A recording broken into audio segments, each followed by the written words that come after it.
পলুৱা কৰিলে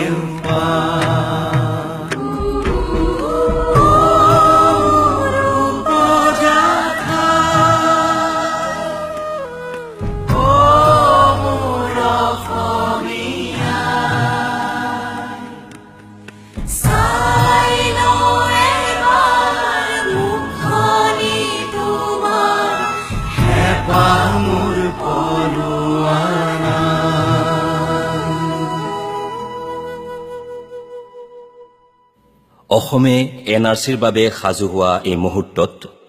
এই সমগ্ৰ প্ৰক্ৰিয়াৰ প্ৰতি ৰাইজৰ কুণ্ঠ সমৰ্থনৰ বাবে আমি ধন্য অসমবাসীলৈ উৎসৰ্গিত